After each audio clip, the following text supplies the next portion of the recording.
বিসমিল্লাহ ওয়ালহামদুলিল্লাহ ওয়াসসালাতু ওয়াসসালামু আলা রাসূলিল্লাহ নবিয়িনা ওয়া হাবিবিনা মুহাম্মদ ওয়া আলা আলিহি ওয়া সাহবিহি ওয়া মান ওয়ালাহ ওয়া বা'দ ফাকাদ ক্বালা আল্লাহু সুবহানাহু ওয়া তাআলা ফি কালামিহিল মাজিদ আউযু বিল্লাহি মিনাশ শাইতানির রাজীম ওয়ালিল্লাহি আলান নাসি হিজ্জুল বাইত মান ইসতাতাআ ইলাইহি সাবিলা ওয়া ক্বালা আন-নাবিয়্যু সাল্লাল্লাহু আলাইহি ওয়াসাল্লাম লিতাখুযু আন্নী মানাসিকাকুম।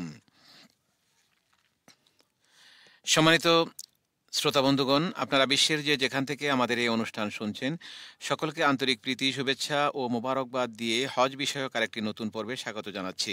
বন্ধুগণ, আজ আমরা এহরামের বিস্তারিত বিবরণ এবং এহরাম অবস্থায় নিষিদ্ধ কিছু কার্যাবলী নিয়ে আলোচনা করব ইনশাআল্লাহু তাআলা।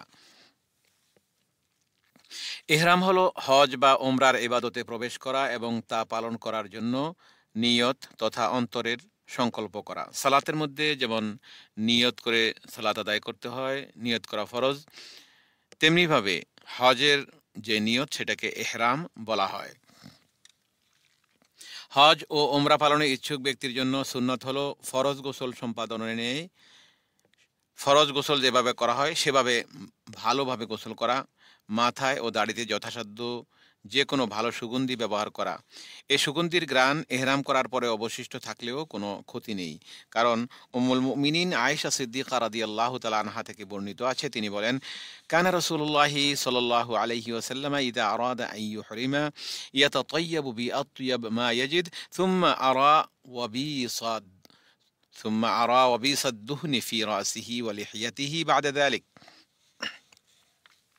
অর্থাৎ রাসূলুল্লাহ সাল্লাল্লাহু আলাইহি ওয়াসাল্লাম এহরাম করার ইচ্ছা করলে যথাসাধ্য সর্বাধিক ভালো সুগন্ধি ব্যবহার করতেন। এরপরে আমি তার মাথায় ও দাড়িতে সুগন্ধির চমক দেখতে পেতাম।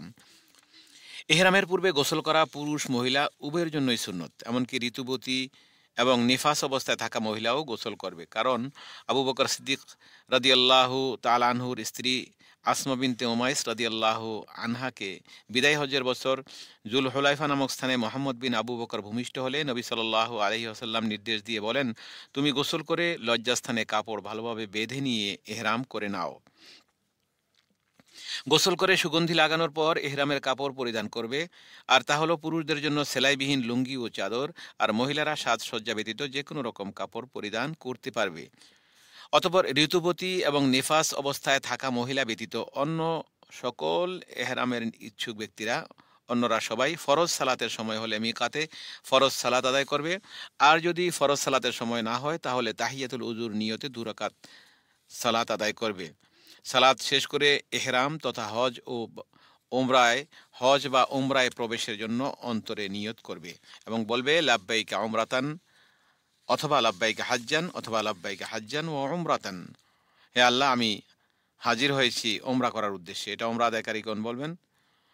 আর যিনি হজ আদায় করতে এসেছেন, হজে আফরাদ করবেন, তিনি বলবেন লাব্বাইকা হাজ্জান, হে আল্লাহ, আমি হাজির হয়েছি হজ আদায় করার উদ্দেশ্যে। যিনি তামাত্তু হজ করবেন তিনিও ওমরার নিয়তের মতোই নিয়ত করবেন। আর যিনি শুধু এফরাদ হজ করবেন তিনি লাব্বাইকা হাজ্জান বলবেন। আর যিনি কেরান হজ করবেন তিনি বলবেন লাব্বাইকা হাজ্জান ও উমরাতান, হে আল্লাহ, আমি হাজির হয়েছি হজ এবং ওমরায় 2টি নুসুক আদায় করার জন্য। অর্থাৎ এহরাম করার পর অধিক পরিমাণে তালবিয়া পাঠ করবে। আর তালবিয়া হলো, লাব্বাইক আল্লাহুম্মা লাব্বাইক, লাব্বাইক লা শারীকা লাক লাব্বাইক, ইন্নাল হামদা ওয়ান নি'মাতা লাকা ওয়াল মুলক লা শারীকা লাক। তোমার নিকট আমি হাজির হয়েছি, হে আল্লাহ, আমি হাজির হয়েছি তোমার মহান দরবারে, তোমার কোনো অংশীদার নেই। আমি হাজির হয়েছি, নিশ্চয়ই সমস্ত প্রশংসা, নিয়ামত এবং রাজত্ব একমাত্র তোমারই, তোমার কোনো অংশীদার নেই। পুরুষদের জন্য উচ্চস্বরে তালবিয়া পাঠ করা সুন্নত, কেননা সাইব বিন খাল্লাদ রাদিয়াল্লাহু তাআলা আনহুর বর্ণিত হাদিসে রয়েছে, নবী সাল্লাল্লাহু আলাইহি ওয়াসাল্লাম বলেছেন, আতানি জিবরিলু ফাআমারানি আন আমুরা আসহাবি আন ইয়ারফাউ আসওয়াতাহুম বিল ইহলাল ওয়াত তালবিয়া। আমার নিকট জিবরিল আলাইহিস সালাম এসে নির্দেশ দিলেন যে আমি যেন আমার সাহাবীদেরকে তাহলিল ও তালবিয়া উচ্চস্বরে পাঠ করার আদেশ প্রদান করি। এর কারণ হলো যে তালবিয়া উচ্চস্বরে পাঠ করা হচ্ছে আল্লাহর নিদর্শন প্রকাশ করা এবং তার তাওহীদের একত্ব ঘোষণা করা। তবে মহিলারা তালবিয়া এবং অন্যান্য জিকির ও দোয়া উচ্চস্বরে পাঠ করবে না, কারণ তাদের ক্ষেত্রে পর্দাই হচ্ছে শরঈ বিধান। আর তালবিয়া তথা লাব্বাইক আল্লাহুম্মা লাব্বাইক এর অর্থ হলো, হে আল্লাহ, আপনার ডাকে হাজির হয়েছি এবং আপনার আনুগত্যে আমি অটল রয়েছি। কারণ আল্লাহ তাআলা তাঁর দুই খলিল ইব্রাহিম ও মুহাম্মদ সাল্লাল্লাহু আলাইহি ওয়াসাল্লাম এর ভাষায় নিজ বান্দাদেরকে হজের জন্য আহ্বান করে বলেছেন, ওয়াদ্দিন ফিন্নাসি বিল হাজ্জি ইয়াতুকা রিজালান ওয়া আলা কুল্লি দামিরিন ইয়াতিনা মিন কুল্লি ফাজ্জিন আমিক লিয়াশহাদু মানাফিআ লাহুম ওয়া ইয়াযকুরু ইসমাল্লাহি ফি আইয়ামিন মা'লুমাত আলা মা রাযাকাহুম মিন বাহিমাতিল আনআম ফাকুলু মিনহা ওয়া আত'ইমুল বাঈসাল ফাকির। মানুষের মাঝে হজের ঘোষণা দাও, তারা তোমার কাছে আসবে পায়ে হেঁটে, আর সব পথক্লান্ত শীর্ণ উটের পিঠে বহু দূরের গভীর পর্বত সংকুল পথ পাড়ি দিয়ে, যাতে তাদের জন্য এখানে রাখা দুনিয়া ও আখিরাতের কল্যাণ সমূহের কাজে তারা উপস্থিত হতে পারে। ইলা আখিরিল আয়াহ। এহরামে ইচ্ছুক ব্যক্তি যদি বেধি বা অন্য কোনো বাধার কারণে নিজ হজের বা উমরার কার্যাবলী সম্পূর্ণ করতে অপারগ হওয়ার আশঙ্কা করে, তাহলে তার জন্য এহরামের নিয়ত করার পূর্বে শর্ত লাগিয়ে নেওয়া সুন্নত, অর্থাৎ সে শর্ত করে নিবে। সুতরাং এহরাম করার সময় সে বলবে, আল্লাহুম্মা মাহিল্লি হাইসু হাবাস্তানি, হে আল্লাহ, যেখানে তুমি আমাকে বাধা প্রদান করবে, অর্থাৎ যেখানে আমি বাধাগ্রস্ত হব তোমার ইশারায় বা তোমার ফায়সালার ক্রমে, সেখানেই আমি হালাল হয়ে যাব। কারণ সবকিছু আল্লাহর ইচ্ছায় হয়, এজন্য হাইসু হাবাস্তানি আল্লাহর দিকে নিসবত করা হয়েছে। যেখানে আপনি আমাকে বাধা দিবেন, অর্থাৎ আপনার ইচ্ছায় যেখানে আমি বাধাগ্রস্ত হব, সেখানে আমি হালাল হয়ে যাব। যেখানে আমার হজ বা উমরার ইবাদত সম্পূর্ণ করার কোনো কারণে বাধা সৃষ্টি হবে, যেমন রোগ, হজের স্থানে পৌঁছতে বিলম্ব বা অন্য কোনো অসুবিধা, সেখানে আমি নিজ এহরাম থেকে হালাল হয়ে যাব। কেননা আয়েশা রাদিয়াল্লাহু তাআলা আনহা থেকে বর্ণিত, তিনি বলেন, দাখালা রাসূলুল্লাহি সাল্লাল্লাহু আলাইহি ওয়াসাল্লাম আলা দুবাআতা বিনতি যুবাইর ফাকালা লাহা লাআল্লাকি আরাদতিল হজ ক্বালাত ওয়াল্লাহি লা আজিদুনি ইল্লা ওয়াজিআহ ফাকালা লাহা হুজ্জি ওয়াশতারিতি ওয়াকুলি আল্লাহুম্মা মাহিল্লি হাইসু হাবাস্তানি। নবী সাল্লাল্লাহু আলাইহি ওয়াসাল্লাম জুবাইর রাদিয়াল্লাহু তাআলা আনহুর মেয়ে দুবাআ রাদিয়াল্লাহু আনহার নিকট গিয়ে তাকে জিজ্ঞেস করলেন, মনে হচ্ছে তুমি হজের নিয়ত করেছো? তিনি বললেন, আল্লাহর শপথ, আমি খুব অসুস্থ, অর্থাৎ হজ করার ইচ্ছা আমার আছে কিন্তু আমি খুব অসুস্থ।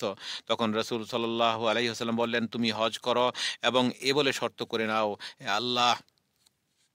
হে আল্লাহ, যেখানে তুমি আমাকে বাধা দিবে, যেখানে আমি তোমার ইচ্ছায় বাধাগ্রস্ত হব, সেখানে আমি হালাল হয়ে যাব। তবে যার হজ বা উমরা সম্পূর্ণ করতে অপারগ হওয়ার কোনো আশঙ্কা নেই, তার জন্য শর্ত করা ঠিক নয়। কারণ নবী সাল্লাল্লাহু আলাইহি ওয়াসাল্লাম এহরাম করার সময় কোনো শর্ত করেননি। আর তিনি উম্মতকে সম্বোধন করে বলেছেন, লিতা খুদু আন্নি মানাসিকাকুম, তোমরা আমার নিকট হতে তোমাদের হজ ও উমরার বিধিবিধান, নিয়ম পদ্ধতি শিখে নাও, গ্রহণ করে নাও। এছাড়া নবী সাল্লাল্লাহু আলাইহি ওয়াসাল্লাম সকল সাহাবীকে সাধারণভাবে শর্ত করার নির্দেশ দেননি, বরং একমাত্র জুবাইর রাদিয়াল্লাহু তাআলা আনহুর মেয়ে দুবাআ রাদিয়াল্লাহু আনহাকে তার ব্যাধিগ্রস্ত হওয়ার কারণে হজ সম্পাদনে অপারগ হওয়ার আশঙ্কা থাকায় শর্ত করার নির্দেশ দিয়েছিলেন।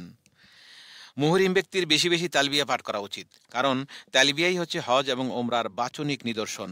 বিশেষ করে অবস্থা ও কালের পরিবর্তনের সময় অধিক মাত্রায় তালবিয়া পাঠ করবে, যেমন উঁচু স্থানে উঠা বা নিচু স্থানে অবতরণের সময়, কিংবা রাত বা দিনের আগমনের সময় ইত্যাদি। ওমরার তালবিয়া পাঠ করা ইহরাম বাঁধার সময় থেকে শুরু করে তাওয়াফ আরম্ভ হওয়ার পূর্ব পর্যন্ত, এবং হজে এহরাম বাঁধার সময় থেকে শুরু করে ঈদের দিন জামরা আকাবায় কঙ্কর নিক্ষেপ করা পর্যন্ত অব্যাহত রাখবে।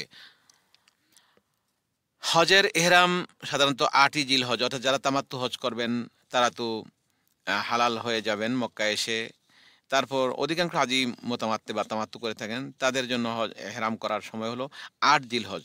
এটা উত্তম সুন্নত, যাকে তারবিয়ার দিন বলা হয়। এদিন সকালবেলা নিজ নিজ স্থান থেকে হজ পালনের ইচ্ছুক ব্যক্তি এহরাম বাঁধবে। এহরাম বাঁধার জন্য মসজিদে হারামে বা অন্য কোনো মসজিদে যাওয়া সুন্নত সম্মত নয়, কারণ নবী সাল্লাল্লাহু আলাইহি ওয়াসাল্লাম থেকে বা তাঁর কোনো সাহাবী থেকে এটা প্রমাণিত নয়।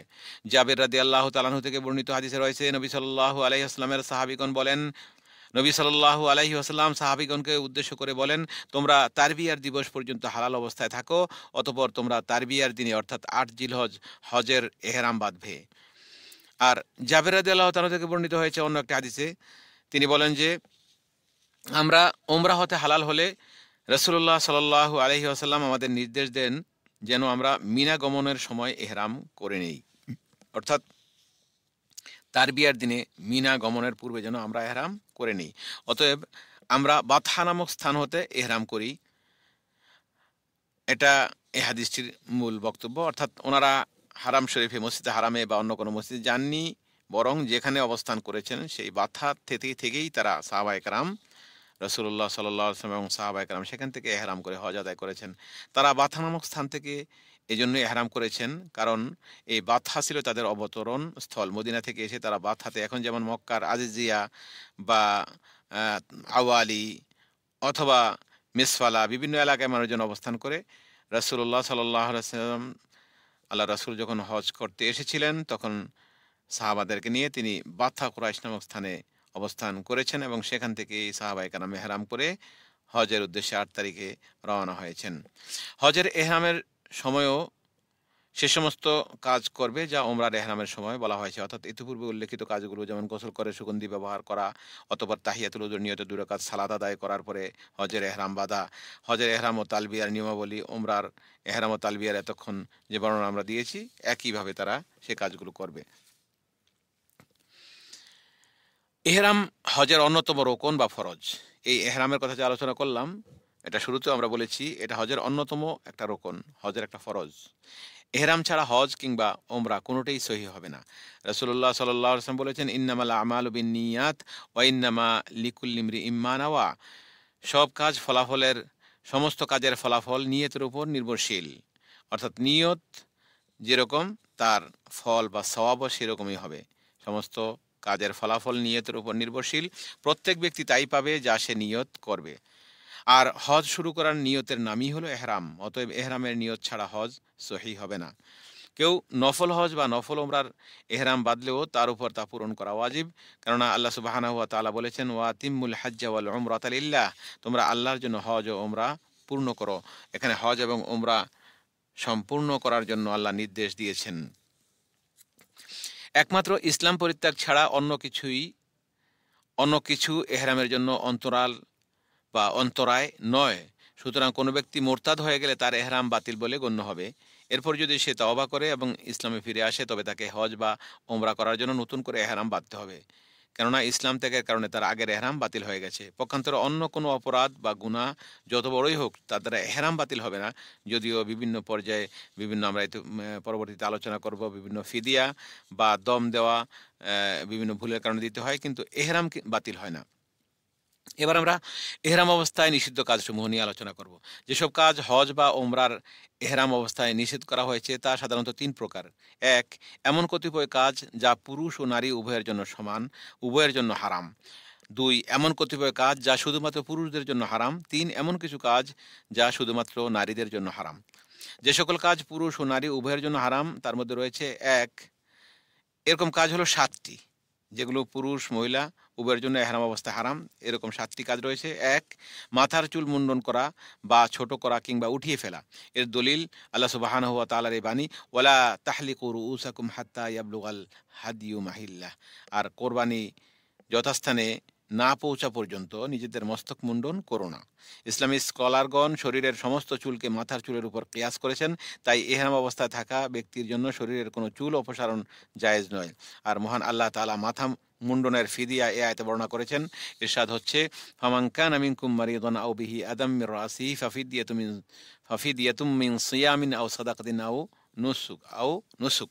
তবে তোমাদের মধ্যে যে পীড়িত কিংবা মাথায় যন্ত্রণাগ্রস্ত, সে সিয়াম কিংবা সাদাকা বা কোরবানি দ্বারা ফিদিয়া দিবে, দম বা হাদির মাধ্যমে সাদাকা প্রদান করবে।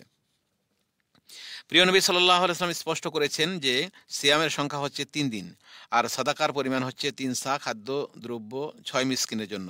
প্রত্যেক মিসকিনকে আধা সা করে প্রদান করবে। ২. এহরামের অবস্থায় নখ কাটা বা নখ উঠিয়ে ফেলা। এই বিষয়টিকে ওলামায়ে কেরামগণ তাদের প্রসিদ্ধ মতে মাথা মুন্ডনের উপর কিয়াস করা হয়েছে। তারা কিয়াস করেছেন, অর্থাৎ মাথা মুন্ডনের উপর কিয়াস করে নখ কাটা এবং নখ উঠিয়ে ফেলাকে হারাম বলে ঘোষণা দিয়েছেন। হাতের নখ এবং পায়ের নখের মধ্যে কোনো পার্থক্য নেই, তবে যদি কোনো একটি নখ ভেঙে যাওয়ার কারণে কষ্ট অনুভূত হয় তাহলে কষ্টদায়ক অংশটুকু কেটে ফেলে দিলে কোনো অসুবিধা নেই এবং তাতে কোনো ফিদিয়াও লাগবে না। এহরাম করার পর তৃতীয় যে বিষয়টা হারাম, এহরাম করার পর এহরামের কাপড়ে কিংবা শরীরে অথবা এমন কিছু যা শরীরের সাথে লেগে থাকে তাতে সুগন্ধি ব্যবহার করা হারাম। এর প্রমাণ আব্দুল্লাহ ইবনে ওমর রাদিয়াল্লাহু তাআলা আনহু বর্ণিত হাদিস, নবী সাল্লাল্লাহু আলাইহি ওয়াসাল্লাম মুহরিম ব্যক্তি সম্পর্কে বলেন, লা ইয়ালবাসুল মুহরিমুল কামিসা ওয়ালাল ইমামাতা ওয়ালাস সারাবিলা ওয়ালাল বুরনুস ওয়ালা সাউবান মাসসাহু জাফরান ওয়ালা ওয়ারস। মুহরিম ব্যক্তি জামা, পাগড়ি, পাজামা, বুরনুস, মাথা ঢেকে রাখে এমন কাপড়, কোট বা জামা যেগুলো মাথা ঢেকে রাখে তাকে বুরনুস বলা হয়, এসব পরিধান করবে না। এমন কাপড়ও পরবে না যাতে জাফরান বা ওয়ার্স নামক সুগন্ধি স্পর্শ করেছে। অনুরূপভাবে এহরাম অবস্থায় ইচ্ছাকৃতভাবে সুগন্ধি নাকে টানা বা গাহওয়াতে, কফিতে জাফরান মেশানো, গাহওয়ার সাথে বা গ্রানে প্রভাব বিস্তার করে কিংবা চায়ে গোলাপ জল বা এমন কিছু মেশানো যাতে সুগন্ধি হয় তা জায়েজ নয়। তেমনিভাবে সুগন্ধিযুক্ত সাবান ব্যবহার করাও জায়েজ নয়। তবে এহরামের পূর্বে যে সুগন্ধি ব্যবহার করা হয় তা এহরাম করার পর অবশিষ্ট থাকলে কোনো সমস্যা নেই, যেটি আমরা ইতিপূর্বে আয়েশা রাদিয়াল্লাহু তাআলা আনহা থেকে বর্ণিত হাদিসে উল্লেখ করেছি। নিজের আরেকটি হারাম কাজ, চতুর্থ, সেটি হলো নিজের অথবা অপরের বিবাহের আকদ করা। এর দলিল নবী সাল্লাল্লাহু আলাইহি ওয়াসাল্লামের বাণী, লা ইয়ানকিহুল মুহরিম ওয়ালা ইউনকিহু ওয়ালা ইয়াখতুব। মুহরিম ব্যক্তি ইহরাম অবস্থায় নিজে বিবাহ করবে না, কোনো মেয়ের অভিভাবক বা উকিল হয়ে বিবাহ দিবে না এবং বিবাহের প্রস্তাবও দিবে না। এরকম আরও অনেকগুলো নিষিদ্ধ কাজ রয়েছে। আমাদের অনুষ্ঠানের শেষ পর্যায়ে আমরা চলে এসেছি। তো ষষ্ঠ নম্বরের যে হারাম কাজ, এহরামের নিষিদ্ধ কাজ, সেটি হলো সহবাস করা। এটার প্রমাণ হলো আল্লাহ তাআলা বলেছেন, ফামান ফারাদা ফীহিন্নাল হাজ্জা ফালা রাফাসা ওয়ালা ফুসুকা ওয়ালা জিদালা ফিল হজ। অতঃপর এই মাসগুলোতে যে কেউ হজ করার মনস্থ করবে তার জন্য হজের মধ্যে স্ত্রী সম্ভোগ, অন্যায় আচরণ ও ঝগড়া বিবাদ বৈধ নয়। প্রিয় বন্ধুগণ, এই বিষয়টি অত্যন্ত জটিল বা হজের যে ভুলভ্রান্তিগুলো আছে, স্ত্রী মিলন হচ্ছে হজ ও ওমরা অবস্থায় সর্বাধিক বড় নিষিদ্ধ কাজ, যার ফিদিয়া আমাদের হাতে সময় নেই, হয়তো অন্য একটি পর্বে আমরা বিস্তারিতভাবে আলোচনা করব। সম্মানিত বন্ধুগণ, আরেকটি নিষিদ্ধ কাজ, সপ্তম যেটি, সেটি বর্তমান যুগে যদিও তেমন প্রচলন নেই, সে যুগে প্রচলিত ছিল, এজন্য এটা এখনও নিষিদ্ধ সবার জন্য, সেটি হলো শিকার করা। আর শিকারী পশু হচ্ছে এমন স্থলচর প্রাণী যা খাওয়া হালাল কিন্তু সাধারণত মানুষের পোষ মানে না, যেমন হরিণ, খরগোশ ইত্যাদি। এগুলো এহরাম অবস্থায় শিকার করা জায়েজ নেই। আল্লাহ বলেছেন, ওহরিমা আলাইকুম সাইদুল বাররি মা দুমতুম হুরুমা। এহরাম অবস্থায় থাকা পর্যন্ত স্থলে শিকার তোমাদের জন্য হারাম করা হয়েছে। অন্য আয়াতে আল্লাহ বলেছেন, ইয়া আইয়ুহাল্লাযীনা আমানু লা তাকতুলুস সাইদা ওয়া আনতুম হুরুম। বিশ্বাসীগণ, এহরাম অবস্থায় তোমরা শিকারকে হত্যা করো না। এই সাতটি কাজ পুরুষ ও মহিলা উভয়ের জন্য এহরাম অবস্থায় হারাম। এছাড়াও মহিলাদের জন্য কিছু বিশেষ বিষয় রয়েছে যেগুলো তারা করতে পারবে না। আবার পুরুষদের জন্য কিছু বিশেষ বিষয় রয়েছে। আজকের পর্বের সময় শেষ হয়ে গেছে, বিধায় আমরা বিস্তারিত আলোচনা করতে পারলাম না। বন্ধুগণ, আজ এ পর্যন্তই। আগামীকাল আরেকটি নতুন পর্ব শোনার সাদর আমন্ত্রণ জানিয়ে এবং সকলের সুস্বাস্থ্য ও সুখ সমৃদ্ধি কামনা করে আজকের মতো এখানেই শেষ করছি। ওয়া আখিরু দাওয়ানা আনিল হামদুলিল্লাহি রাব্বিল আলামিন। আসসালামু আলাইকুম ওয়া রাহমাতুল্লাহি ওয়া বারাকাতুহু।